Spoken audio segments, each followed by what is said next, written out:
tajuk fortnight dan perubahan bahasa. Untuk next kuliah akan saya ikut kita punya rancangan pengajaran kita, iaitu minggu depan, minggu 11 akan membincangkan tentang rekonstruksi dalaman dan luaran. Ini kita tengok dulu bagaimana cara untuk lakukan rekonstruksi bahasa purba.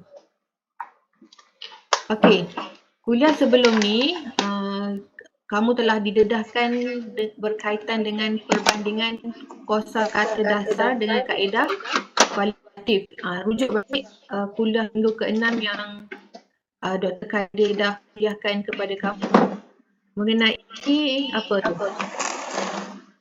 Iaitu ingat semula perbandingan yang dilakukan, iaitu perbandingan yang dilakukan dengan cara membuat jadual perbandingan. Ingat tak yang Dr. Kadir buat tu?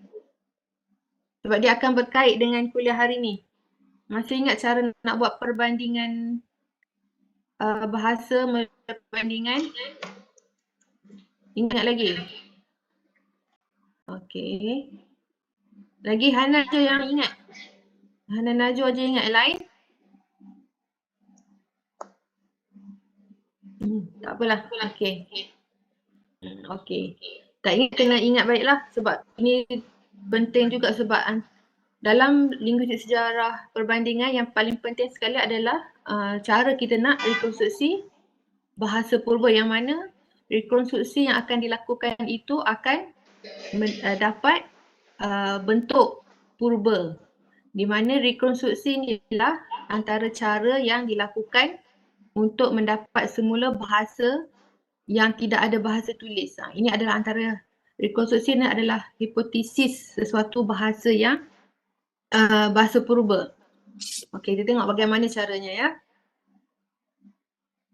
Daripada jadual perbandingan yang kamu lakukan tu, kita boleh memperolehi kesepadanan fonem ataupun dikenali sebagai korespondensi bunyi antara bahasa yang dibandingkan.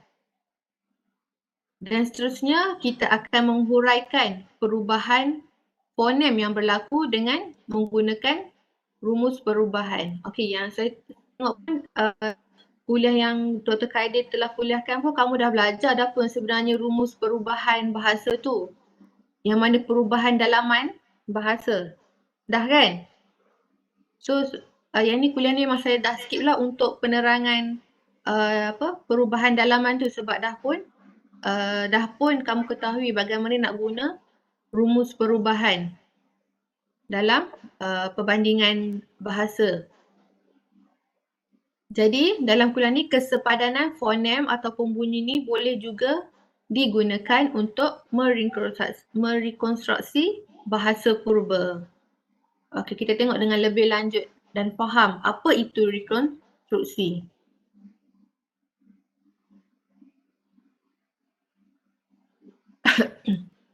Okey, definisi rekonstruksi. Kita tengok setiap kali kalau kita nak buat huraian ataupun esei, pastikan ada definisi daripada tokoh. Jangan biarkan dalam sesuatu esei tu diberi huraian definisi fahaman sendiri. Fahaman sendiri tu bila kita buat selepas kita paparkan ataupun kita beri definisi daripada tokoh-tokoh yang berkaitan. Okey, mengenai rekonstruksi, Masun menyatakan bahawa rekonstruksi bahasa itu merupakan usaha menyusun kembali ciri bahasa purba yang menurunkan isolat yang moden ataupun kita panggil bahasa turunan yang dituturkan sekarang, di mana yang digunakan oleh penutur pada masa kini. Mudahnya definisi rekonstruksi ini adalah hasil rekonstruksi yang dilakukan ini bertujuan untuk membina semula bentuk prabahasa ataupun bahasa purba. Selain bahasa purba, apa lagi dikenali sebagai apa? Apa istilah lain bagi bahasa purba? Bahasa prabahasa, bahasa purba lagi? Proto, okey betul. Bahasa tu betul. Okey, pandai semua. Okey. Bahasa apa lagi? Bahasa moyang kan? Kita kena tahu istilah-istilah dalam LSP tu lah apa bahasa purba. Okay. Selain Masun, kita tengok Asmah pula. Asmah menyatakan rekonstruksi itu merupakan suatu proses yang mencuba membentuk semula unsur dalam bahasa yang lebih awal yang dianggap menurunkan bahasa yang ada kini. Okey, kita betul lah rekonstruksi itu kita lebih dalam bahasa mudahnya membina semula. Reconstruct balik. Bina semula. Susun semula. Okey.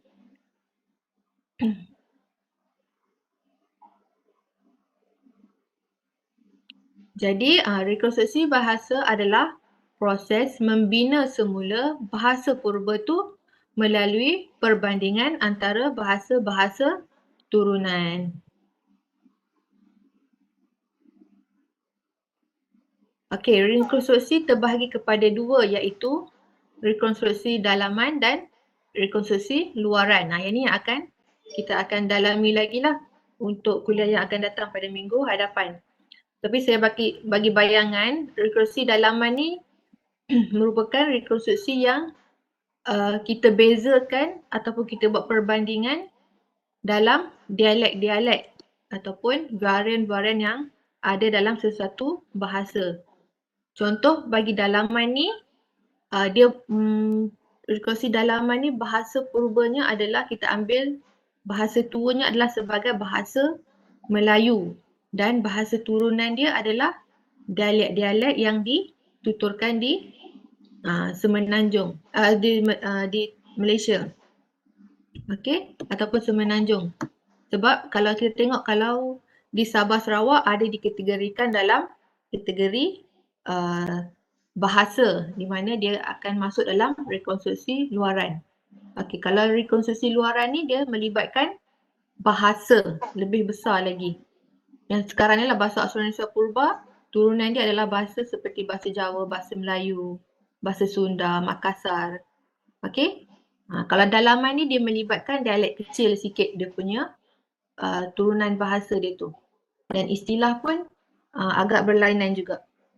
Okey, ini akan kita huraikan dengan lebih lanjut untuk kuliah akan datang. Untuk kuliah hari ni kita fokuskan cara kita nak rekonstruksi sesuatu bahasa ataupun dialek tu. Dia akan sama juga. Penggunaan cara rekonstruksi hari ni akan boleh diadaptasi dalam cara nak rekonstruksi dalaman dan luaran. Dua-dua boleh digunakan. Okay, kita tengok. Rekonstruksi bahasa purba dilakukan berpandu kepada kewujudan perangkat kesepadanan bunyi dalam sesuatu bahasa. Yang inilah yang telah kamu pelajari. Membuat perangkat kesepadanan bunyi. Okey. So kita akan terapkan dalam rekonstruksi bahasa purba ni. Okey, sebelum kita nak membincang lebih dalam macam mana cara nak rekonstruksi bahasa purba tu, istilah-istilah ni perlulah kita kuasai terlebih dahulu supaya semasa nak buat penganalisis rekonstruksi tu, kita fahami perkataan apa yang perlu digunakan.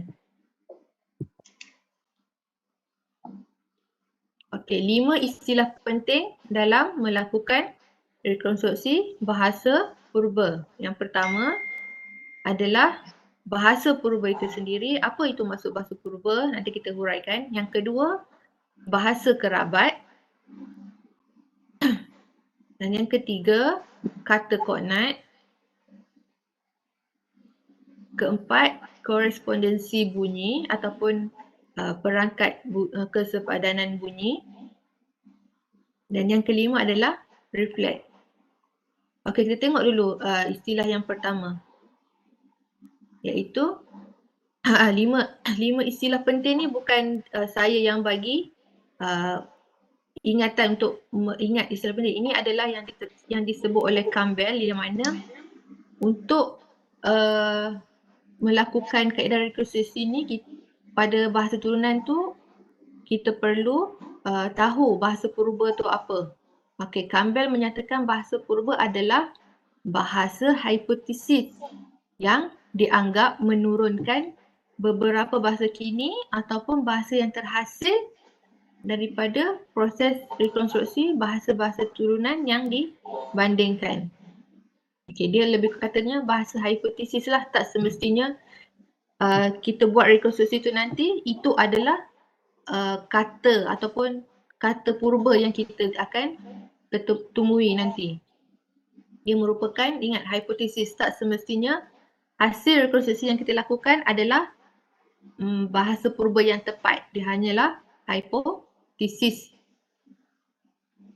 Okey, yang kedua adalah bahasa kerabat. Apa tu bahasa kerabat? Bahasa kerabat adalah bahasa yang berkait antara satu sama lain dan moyang bahasa itu adalah bersumberkan bahasa purba yang sama. Dia kerabat.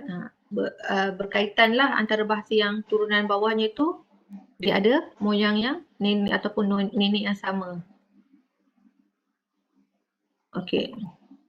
Yang seterusnya kata koordinat. Kata koordinat ni pun dah kamu tahu kan, dia adalah yang mempunyai, kata koordinat ni ada kesamaan bentuk dan makna dengan kata lain dalam bahasa yang berbeza, tetapi bahasa-bahasa yang berbeza itu diturunkan daripada sumber bahasa purba yang sama.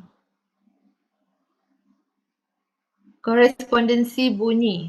Okey, merupakan seperangkat set bunyi kata-kata koordinat. Daripada kata-kata koordinat ni kita susun dalam jadual kesepadanan bunyi ataupun kita panggil, saya lebih suka guna korespondensi bunyi istilah ni. Dalam latihan tutorial saya gunakan korespondensi bunyi kan. Samalah untuk membuat kesepadanan bunyi tu. Okey, jangan keliru. Sebab tu kena faham istilah ni. Okey.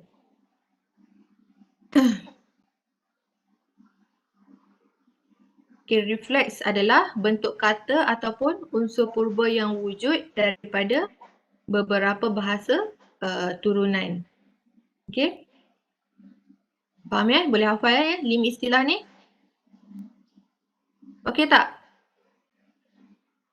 Okay, kita nak masuk perkara penting dalam cara-cara nak rekonstruksi bahasa purba. Okay, Atika. Boleh Okay. Fokus untuk langkah rekonstruksi bahasa. Kalau ada yang tak faham, stopkan saya untuk terangkan semula. Okey.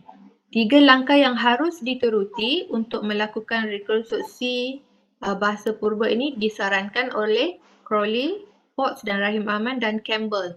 Okey, sebenarnya ada 7 langkah sebenarnya, tapi keempat-empat tokoh ni telah merangkumkan 7 tu kepada 3 langkah saja dalam merekonstruksi bahasa purba.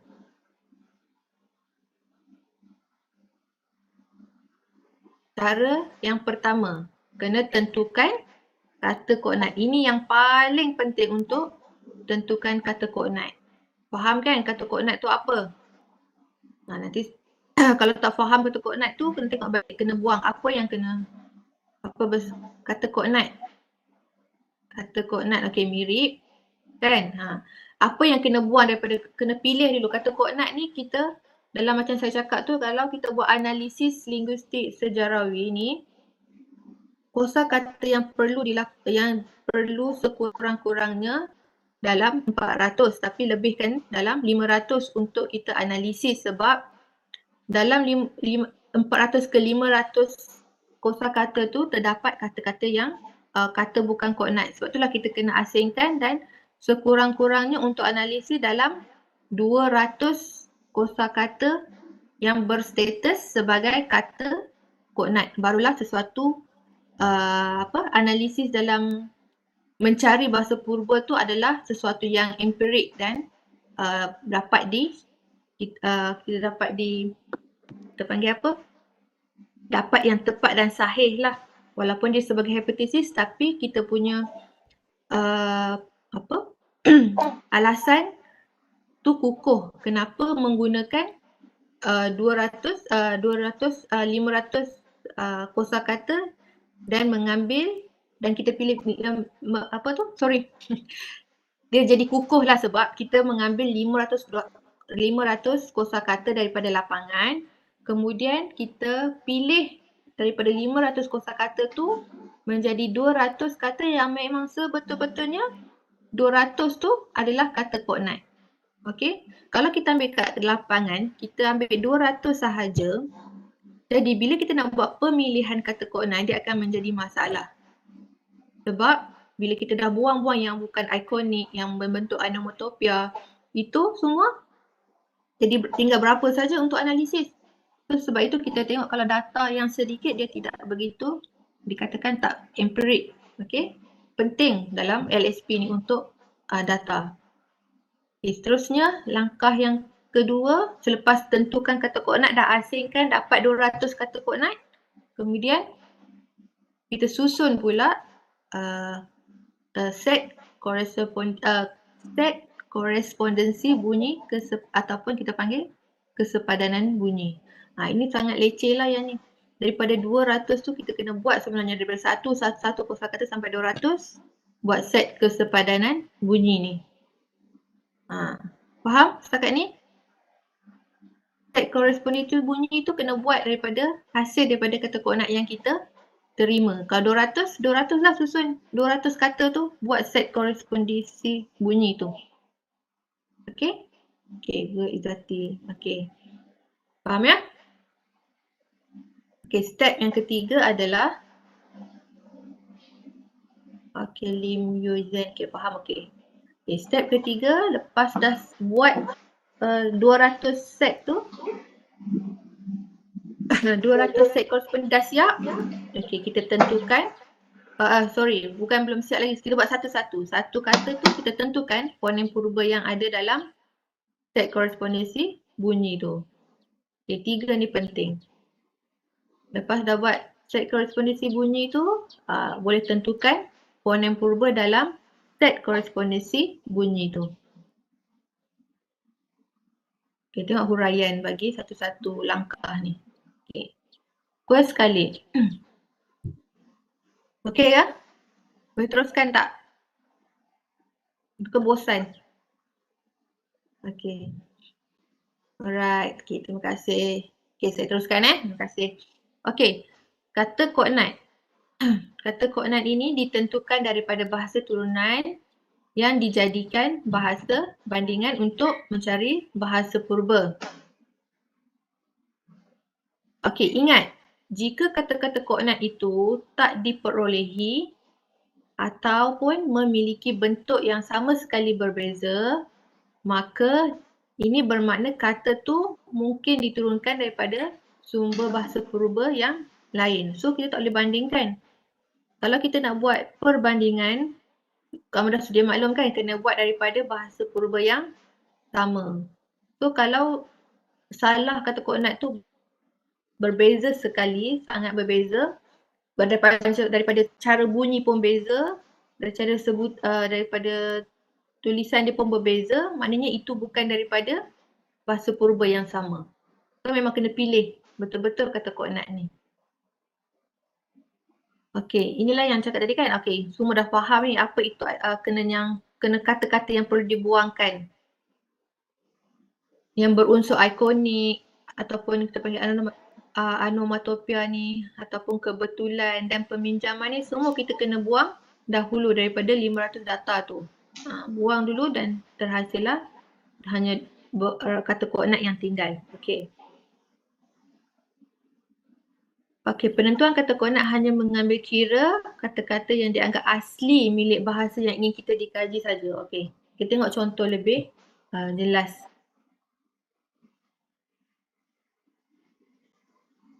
Okey, kita tengok ini untuk bahasa Melayu. Kita tengok bahasa koordinat di antara kelima-lima bahasa ni. Okey, perkataan daripada bahasa Melayu ni. Beras, bis, bahasa Sunda bis, boras, betus, berasa. Lebih kurang dia punya bunyi dia ada sama dan dari segi sebutan dia pun sama.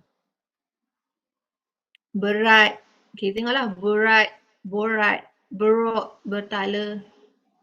Macam mana dilihat kata koordinat ni, pemilihan kata Makassar ni? Tengok bunyi dia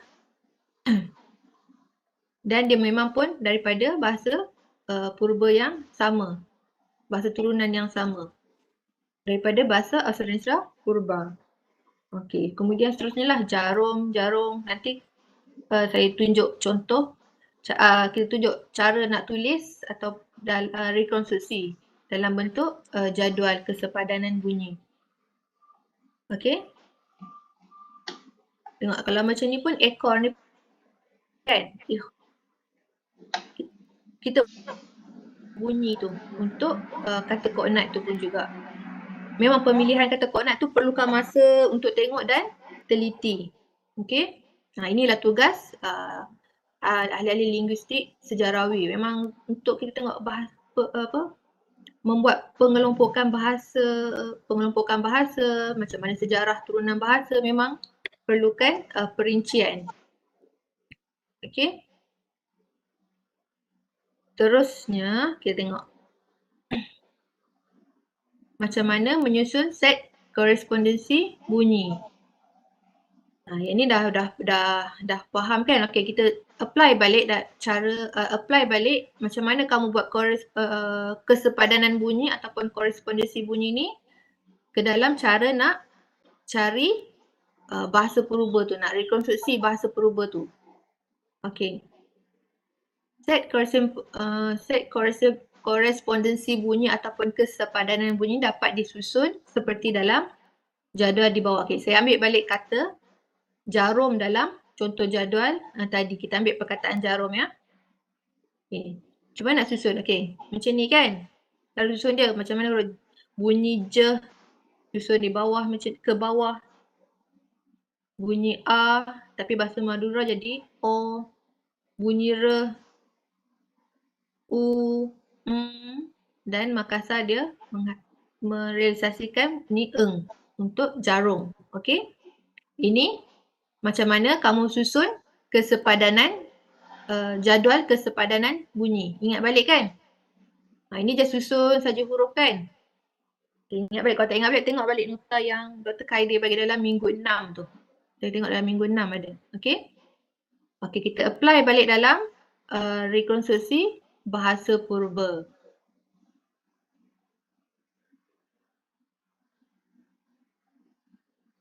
Ini contoh kalau kita faham tak kenapa rekonstruksi? Kalau bahasa macam bahasa Aksarasya Purba dah ada dah kan? Itu bahasa purba bagi bahasa Melayu. Semua tu kan? Faham tak? Kenapa yang ni rekonstruksi kita belajar? Sebabnya contoh macam akan kita belajar nanti untuk bahasa-bahasa yang dialek, contoh dialek terutamanya lah dialek. Nanti kita tengok, nanti kita try buat sama Alicia, nanti kita try latihan last kali ada masa. Ekor apa semua tu. Tengok ada sesetengah yang dia tak, dalam data tu tak ada bagi perkataan ekor. Itu dalam kemungkinan dalam jadual yang tak ada, yang sengkang tu memang tak ada istilah pengkaji atau pengkaji tak dapat apa bahasa tu tuturkan bagi ekor. Itu kita akan, nanti saya akan tunjukkan macam mana kita nak buat kalau dapat data macam tu. Rekonstruksi ni contoh macam saya cakap tadi, kita buat kan rekonstruksi ni kita ambil bahasa yang ada kini kan, contoh dialek lah nanti. Ambil bahasa kini dan kita hipotesiskan apa bahasa turunan sebut dahulu macam mana. Itu maksud rekonstruksi tu. Kita bina semula. Apa bahasa tua tuturkan, contoh bagi perkataan jarum tu contoh. Okey. Okey, yang ketiga kita tentukan fonem purba. Pemaparan set korespondensi bunyi tadi memerlukan tata cara tersendiri untuk mencari fonem purba. Ini penting. Dalam kamu buat kesepadanan bunyi, kamu tak cari pun fonem purba, betul? Kamu hanya buat susun kesepadanan bunyi antara bahasa, kan? Kita banding kan? Kamu buat sepadan J, sepadan dengan J, sepadan dengan J bahasa Melayu. Bersempadan dengan bahasa Jawa je bagi perkataan jarum, kan? Just sepadan bunyi saja, kesepadanan. Sama. Tapi untuk rekonstruksi tu, daripada kesepadanan bunyi tu, kita kena cari apa fonem purba dia. Faham?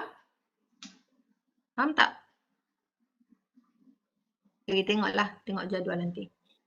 Fonem purba tu ditentukan daripada setiap set perangkat korespondensi ataupun set kesepadanan fonem yang di atas tadi. Langkah terakhir inilah merupakan intipati dari sebuah usaha rekonstruksi dalam membina bahasa purba kerana akan menentukan fonem purba pada setiap set korespondensi tersebut. Inilah langkah penting. Kesepadanan bunyi dah buat dan kita nak tengok fonem purba apa. Adakah je tu adalah fonem purba juga? Okey, untuk tentukan fonem purba terdapat prinsip yang penting bahawa setiap set korespondensi tersebut hanya turunkan satu saja fonem purba. Okey, Crowley cakap apa tentang tu? Dia kata your initial assumption should be that each separate set of sound correspondences goes back to a distinct original phoneme. Okey, ini yang Crowley cakap. Okey, selain daripada tu, setiap satu je fonem sebelum nak kita tentukan itu adalah fonem purba sepadan je untuk dalam semua bahasa turunan tu. Tetapi satu perkara yang perlu kamu tengok dalam rekonstruksi adalah kena mengesan pengulangan setiap set korespondensi tersebut dalam kata-kata yang lain. Contoh dia, kamu kena tengok balik data koordinat tu ada tak huruf je untuk perkataan lain. Tadi jarum. Ada tak janji contohnya. Jati contoh lagi. Apa lagi? Jari. Mereka menyebutkan je tu sebagai ada fonem je tak bagi perkataan-perkataan lain. Bukan satu kata tu dia jarum. Yang lain kot dia panggil bukan bermula dengan huruf je. Tiba-tiba ada dalam 200 kata koordinat tu ada satu je. Jarum tu je je. Maknanya kita kena tengok balik. Itu bukan fonem purba. Inilah mengesan pengulangan tu pun kena buat dalam jadual rekonstruksi. Kita tengok nanti ya. Berapa dah sempat? Lagi 15 minit. Okey. Ini dikenali sebagai recurrency. Pengulangan dalam data tu kita panggil recurrency. Setelah dikesan adanya recurrency dalam 200 data tu, barulah ditetapkan fonem purba. Pengesanan recurrency ni sangat penting kerana dia akan berkait. Inilah yang saya katakan tu. Soal kesahihan fonem yang kita rekonstruksi tu. Kalau ambil data sikit memang nak tengok recurrency pun tak boleh sebab datanya hanya sedikit. Tak cukup kosakata tu. Okay, faham recurrency ni? Kenapa kena buat dan kenapa pilih data banyak? Faham tak berkaitan? Okey, alhamdulillah faham okey. Tak faham nanti baca balik. Okey. Okey, cepat kita tengok kita nak buat cara rekonstruksi ni macam mana. Okey, ini contoh di bawah ni adalah tata cara yang paling penting kita nak buat rekonstruksi bahasa purba ataupun hasil hipotesis bahasa purba, hipotesis fonem purba. Apa yang kita ketemui, macam mana cara temui fonem purba tu ataupun bahasa purba. Okay, inilah jadual dia macam ni. Ini adalah bahasa-bahasa turunan daripada bahasa purba. Nanti tengok balik. Sebenarnya betul ke bahasa Austronesia purba tu dia merealisasikan jarum sebagai jarum. Saya tak masukkan ni. Okey, benarlah sebenarnya betul. Bahasa Austronesia purba merealisasikan jarum. Okey. Jarum ataupun jarum. Okey, kita tengok kata purba. Okey, bahasa Sunda. Okey, cara nak okey. Cara untuk buat rekonstruksi ini kita panggil jadual rekonstruksi. Beza dengan kesepadanan bunyi, tak ada apa? Siapa boleh jawab? Kalau tengok jadual ni dengan kesepadanan bunyi yang telah kamu buat, apa beza dia dekat sini? Jawapan pun dah ada sebenarnya kat bawah ni. Iaitu adanya penggunaan simbol. Ya, betul Ashikin. Penggunaan simbol. Cara kita nak rekonstruksi, ini cara saya lah, memang kualitatif yang saya berguru dengan guru saya. Memang cara rekonstruksi perlunya ada lambang-lambang. Paling penting dalam kita nak rekonstruksi bahasa purba mesti ada lambang asterik ni, iaitu yang melambangkan fonem purba dan kata purba, ataupun istilah lain apa dia yang selalu guna, apa? Boleh jawab. Fonem purba, kata purba atau apa lagi? Istilah dia. Etima. Okey? Menggunakan kosakata yang kosakata purba ataupun terpanggil kata purba, etima, kita gunakan asterik ni kena ada. Okey, mula-mula. Bila kesepadanan bunyi, kita buat sepadan semua ke bawah. Untuk rekonstruksi, saya lebih selesa gunakan bahasa ni di atas. Untuk kita nak lihat fonem purba ni di sebelah kanan. Nak lihat hasilnya fonem purba di sebelah kanan. Kalau kamu buat yang ke bawah, menegak, fonem purba kamu akan nampak di bawah. Macam kesepadanan bunyi. Clear tak? Clear tak apa yang saya nak sampaikan ni?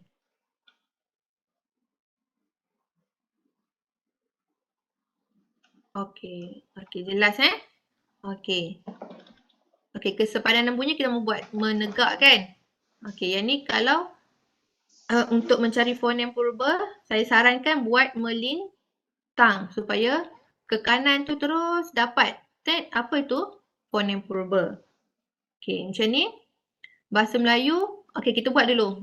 Kurungan miring, bahasa Melayu, je. Dia tuturkan jarum sebenarnya tadi kan atas, kalau nak patah balik pun ambil masa. Bahasa Melayu dia tulis jarum, sebutan dia jarum. Bahasa Sunda pun jarum. Bahasa Batak pun dia kata jarum. Bahasa Madura jarum. Jarum tak nampak ni. Okey, jarum. Jorum. Jorum. Kemudian bahasa Makassar jarum. Ada nge.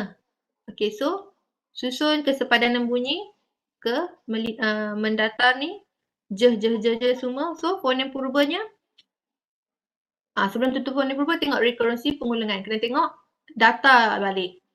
Okey. Contoh ada 200 kosakata koordinat tu ada kata janji, jatuh, jahat. So maknanya betul lah tulis kat situ. Yang kamu susun 200 tu, yang kamu susun 200 kosakata tu, nombor berapa janji? Okay, contoh nombor janji tu 10, nombor jatuh 13.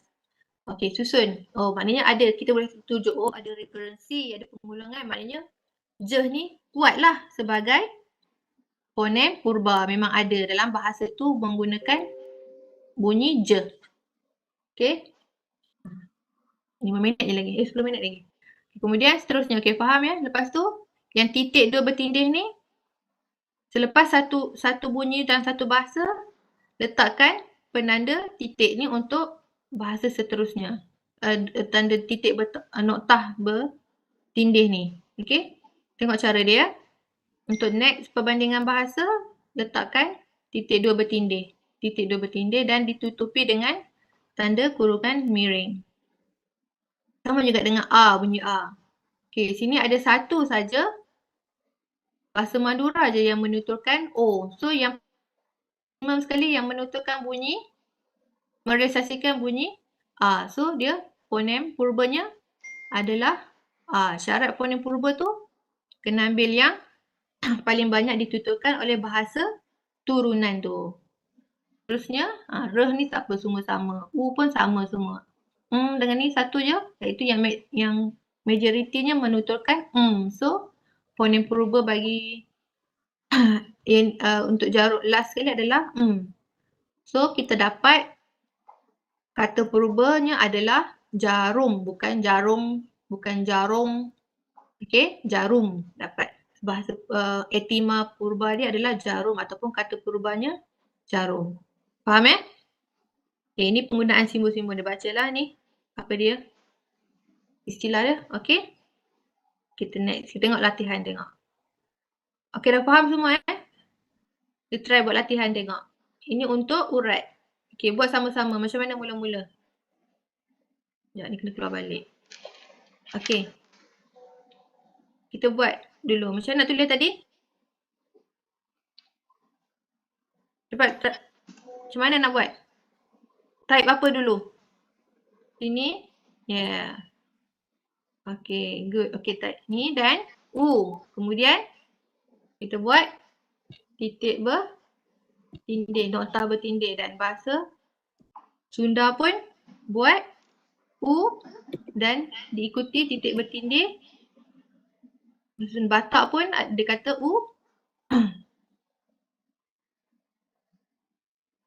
U juga. Biarlah ni ya. Dia auto ni. Okey, bahasa Madura. O. Kita tengok dulu. O. Ora. Ora. Dia ni macam apa? Ain ke? Silap saya ni kan. Tanda dia. Okey, so kita buat juga dia sebagai O lah. Okey. O. Betul. Okey. Makassar. U kan? Dia auto lah besar tu. Okey, pengurang rekursi ni kita tak boleh buat lah sebab kita ni data contoh kan. Contoh kita tengok balik data koordinat 200 tu. Apa dia? Okey. Okey, terima kasih Fikri. Tutup kan? Tutup kurungan tu. Dan pengulangan ni kita tengoklah kod data tu ada urat ke, uban, unta ke. Unta apa? Adakah dia pinjaman ke apa? Ada kat 200 koordinat dia tu. Saya beri contoh je lah. Urat lagi apa? Utak. Dalam bahasa Aksara Purba dia kata utak kan. U. So adalah kalau ada kita tulis type rekursi kat data nombor berapa. 1 ke, 5 ke. Okey. Contoh kan data tu. Ada maknanya kita tunjuk maknanya kalau kita tulis ada nombor tu maknanya ada data dia. Maknanya betul ada pengulangan. So dia tengok ni betul. Maknanya confirm lah dia purbanya adalah U. Pengulangan dia ada dan majoriti bahasa yang tuturkan U pun banyak. So dia betul lah fonem purba. Betul ke fonem purba tulis macam ni? Ya, betul Asmida kan? Kena ada tanda asterisk tu. Ta ni. Okey. Terusnya tadi, saya buatlah urat. Okey.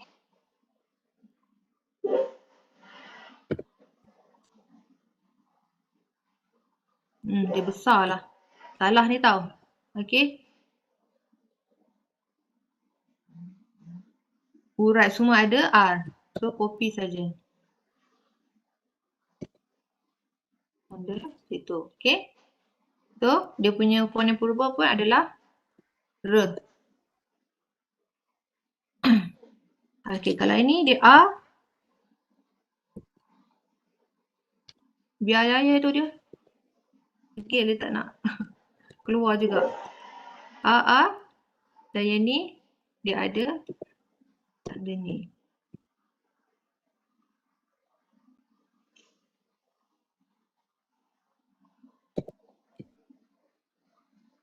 Pengulangan pun kena letak ya.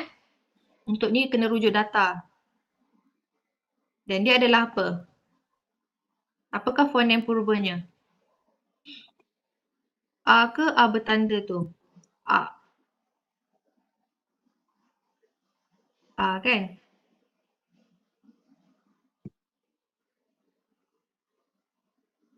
Ha, 3 minit lagi. Okay, tak sempat dah. Okay.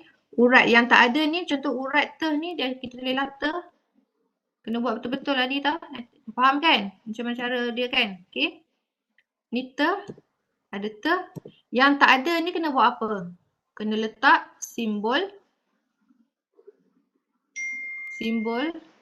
kosong.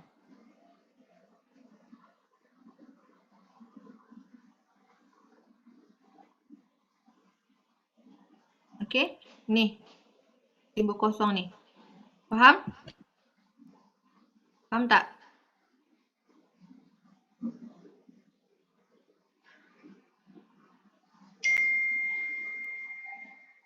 Okey.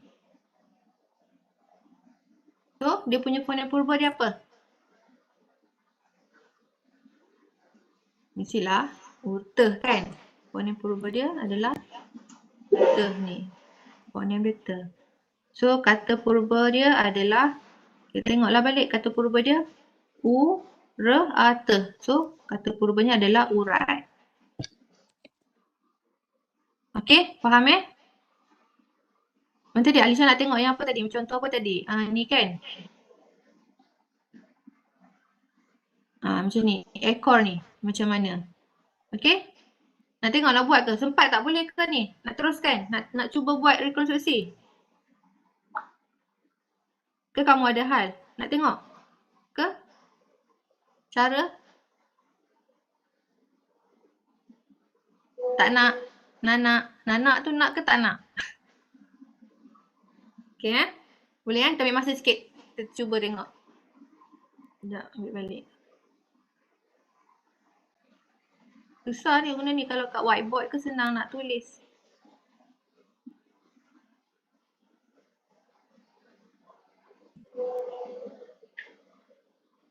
Sekejap Alah, saya terlupa rekod lah. Kalau rekod boleh, ya Allah. Boleh tengok balik. Astaghfirullahaladzim.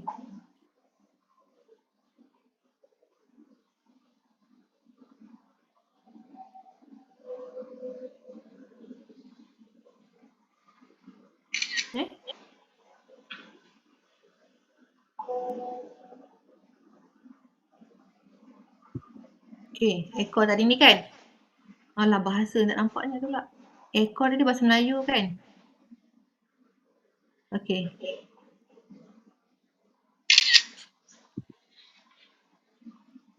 Ekor.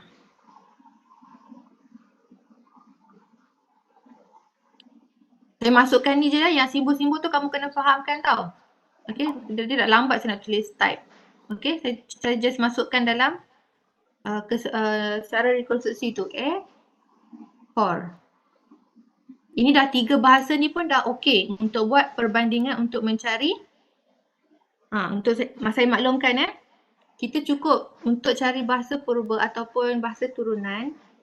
Sekurang minimum untuk mencari bahasa purba tu 3 bahasa. Kalau 2 bahasa tu macam tak empirik untuk buat cari bahasa purba. Dia sekurang-kurangnya 3 lah. 3 tu pun masih tak kuat sebenarnya. Nak buat cari bahasa purba kena lebih daripada 3 bahasa. Okey, ekor, ihur, ingkor. Okey, macam mana nak buat tu? Ekor. Okey, kita buat je. Ko, I, O, dan R. 2, 3, 4, 5. Okey, yang ni bahasa Sunda ni tak ada. Tak ada memang kita tak ada, bukan simbol kosong tau. Bezakan Yang sengkang ni dia memang tak ada dalam data. Simbol kosong tu untuk fonem yang tak ada dalam suatu kata tu. Bahasa Batak apa? Tak ada.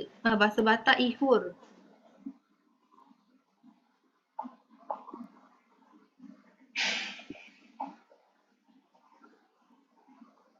Ni sebab apa kita buat sini? Sebab ukur. Kita tengok balik. Tanggapan dulu ni sebab sama Dia konsonan, vokal, vokal E, vokal E, vokal E, vokal E. Ke konsonan pun, H pun konsonan. Cuma dia sebutan dia sebagai Batak ni dia panggil ekor, dia kata ihur. Ihur. Kalau dengar-dengar sikit macam ekor kan? Ihur. Ihur. Sunda pun tak ada. Bukan kosong Dia memang data tak ada tu, tulis tak ada.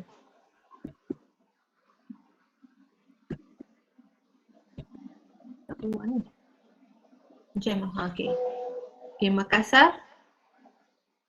Kalau tak ni kita cuba Ni je, tanggapan dulu ing.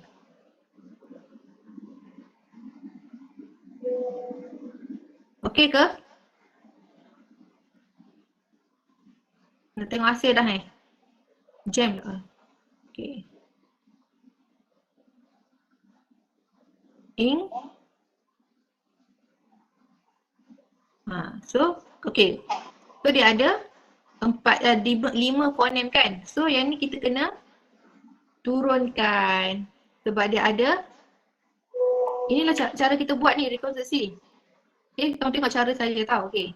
Bila kita tengok tiba-tiba bahasa Makassar dia ada 5 fonem dalam menuturkan, dalam merealisasikan kata ekor. So yang ni kena ubah.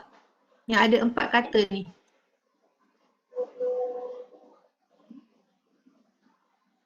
Turunkan ke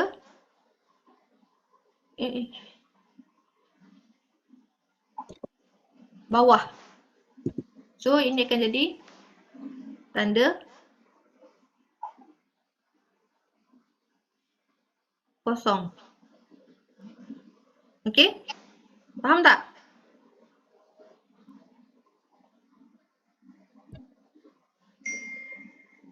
Faham tak? Okey. Cara nak rekonstruksi tu.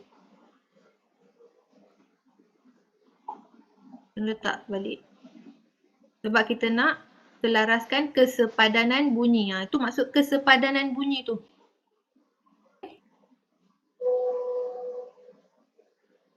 Alamak, saya lupa saya ada kelas lah pukul 12 ni. Sekejap, lagi satu kelas. Okay, ing. Kita buat cepat. Ing. Tadi apa? Ko. Dengan O dan sekali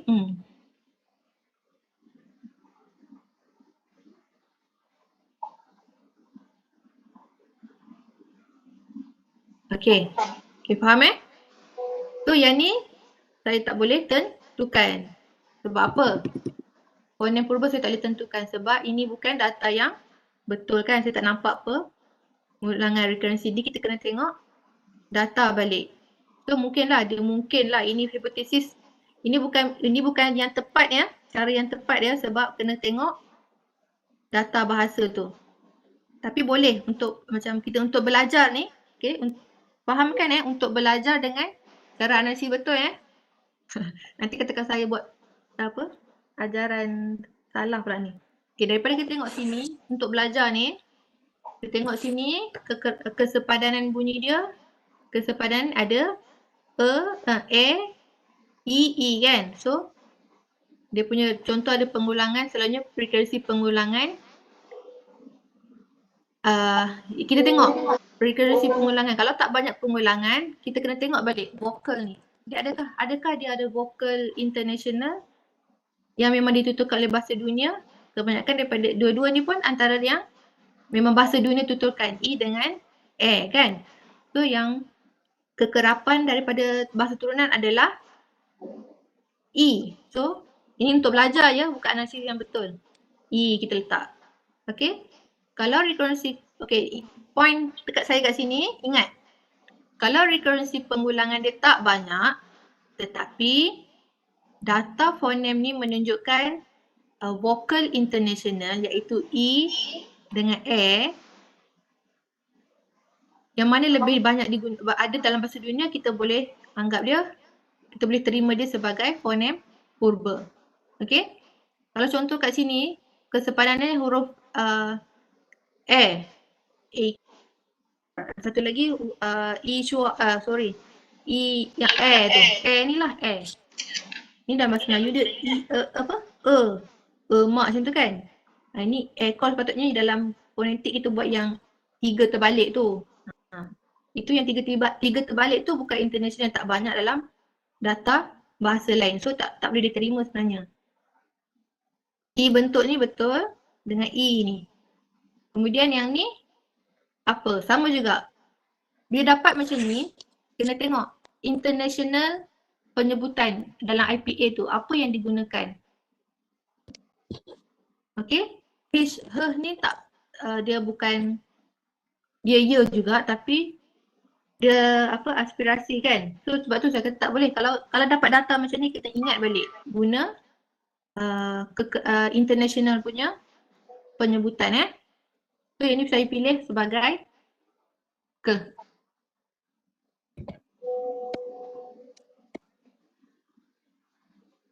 Okay, ini core. Ni tak ada. Ni tak ada. Sebab kosong-kosong kekerapan dan yang ni ada ke. So tak ada. Yang ni kekerapan dia adalah apa? O. So yang ni or.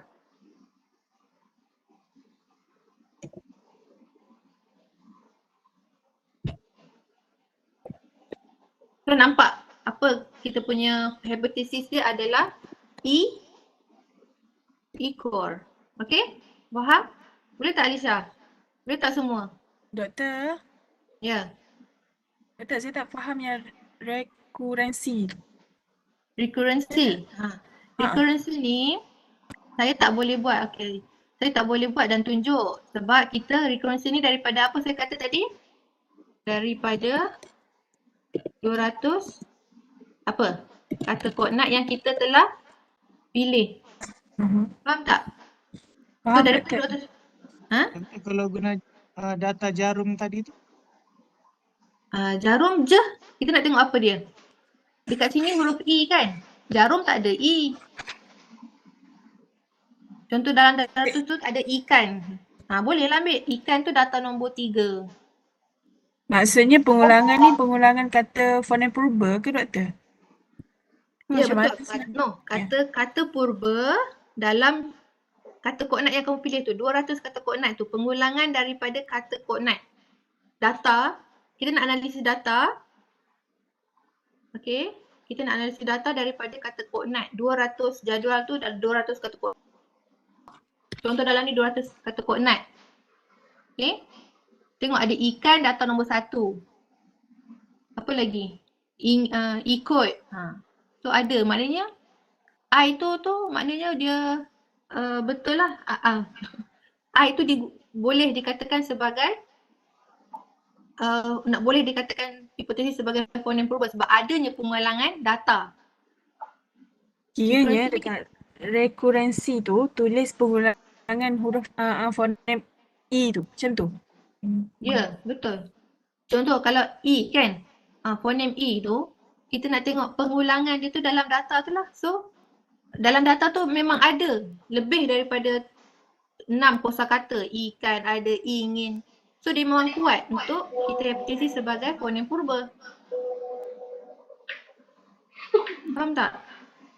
Tak faham? Ikan macam dalam apa? Ini kan kita tengok maksimum apa? Banyak yang dituturkan adalah huruf I. Kan? So kita tengok huruf I ni banyak semua bahasa turunan tuturkan. So dalam tengok balik pengulangan dalam 200 data koordinat tu. Contoh kata koordinat yang kamu temui ikan, ibu, apa lagi? Ingin, ikut. So itu kan depan awal kata. So maknanya betul lah ada pengulangan huruf I di hadapan kata. So untuk dikatakan sebagai fonem purba, benarlah. Untuk kita hipotesiskan dia sebagai fonem purba, betul. Pilih dia sebagai fonem purba. Faham tak? Jadi yang dikira doktor huruf I je lah. Yang E tu tak dikira. Tak, sebab dia bukan bahasa turunan yang banyak yang menuturkan sebagai ni. Faham tak? Bahasa Batak dia sebut E. Makassar E. Kita tengok dulu yang paling banyak direalisasikan oleh bahasa turunan yang sama. Ingat boleh tak sama kemiripan? Siapa paling banyak mirip? Maknanya itulah betul daripada bahasa turunan yang sama. Kita dapat bahasa purba yang sama. So maknanya bahasa purba tu adalah ikor. So yang menurunkan bahasa turunan ni disebut juga ihur, ingkur. Cuma bahasa Melayu ni dia sebut dia dah berubah menjadi vokal, menukar i berubah menjadi, kan kamu buat rumus perubahan tu dah berubah jadi kita kena ambil yang paling kerap dalam bahasa turunan sebut. Itulah sebagai fonem purba. Doktor, boleh tak saya nak tengok jadual yang slide nombor 13 tu? Tak ada kelas ni Loka 12. Nanti kalau Hafiz tak faham, mana 13? Ha? Slide nombor 13. Slide 13. Yang ni. Okey. Ha. Apa Doktor? Okey. Faham tak? Tak faham nanti boleh jumpa saya tanya macam mana. Okey? Ingat kita kena ambil, sebab apa saya ambil E? Pertama, sebab dia dituturkan oleh dua bahasa ni, Batak dan Makassar. Lebih daripada bahasa turunan tu sebutan yang sama EE. Cuma bahasa Melayu dia telah berubah menjadi kan? So kita ambil yang mana yang paling banyak dituturkan oleh bahasa turunan lah. Okey? Okey semua? Okey ya? Kalau ada yang tak faham boleh nanti boleh tanya saya ataupun nak buat perjumpaan. Okey? Okey, setakat ni je kuliah kita hari ni. Kalau apa-apa masalah boleh jumpa saya. Tengok dulu balik. Tengok balik semula nota ni, okey? Cara-cara dia. Tengok balik macam mana cara tu. Dan penerangan. Apa tu recurrency sebenarnya. Okey. Terima kasih. Assalamualaikum. Okey, sama. Saya kena live awal tau sebab ada kelas lepas ni, ke 12. Okey, terima kasih. Doktor. Okey, sama. Terima kasih Doktor. Okey, sama.